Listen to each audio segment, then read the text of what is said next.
Shalom and welcome to Tumas of Torah. This year is entitled Remembering Rav Twerski on his Shloshim.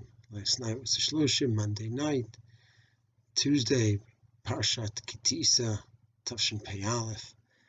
And we're at the Kever. We had a Suda here, Siyumim were made in his memory. And one of the most touching parts of the night was a relative, Masha, relative from my mother-in-law. She should live and be well, from her side. And she described herself as a Chiloni, so not from, not connected to the Masorah, keeping the mitzvot.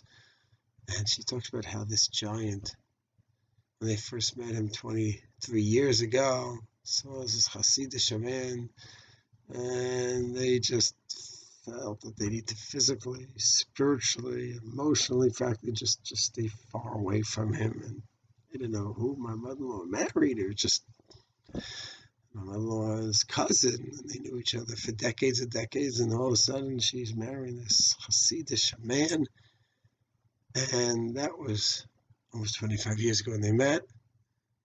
And she described last night as she was crying, and I'm going to put up the video. It's in Hebrew. I'm going to put up the video next shiur, crying for 3-4 minutes straight, talking about this giant of a person, and talking about her family of Chiloni, as she describes herself, and them, the family who was so touched by him, by his wisdom, his insight, his caring, his love for them, respect for them, in any area where they could show respect and connect, in any way that they could connect. And they felt it, and it was real, genuine, whether using his expertise in different areas to guide them, visiting them when they were sick, just being a mensch. And there's so many areas of Rav Twerski that may be untouchable for many of us, becoming a world leader in his field of addiction, setting up the Gateway Clinic, writing 90 books. Some were just legendary. But this is not to go ahead.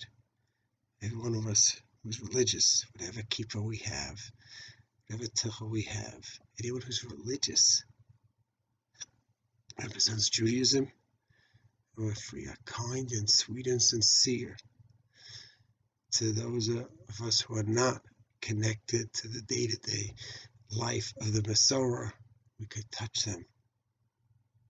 They could walk away saying, wow, that's a beautiful Jew. There's something special about Torah and about Hashem and the mitzvahs that He created. We must go ahead and do that. And another way to emulate Rav Twerski ZT. Shalom.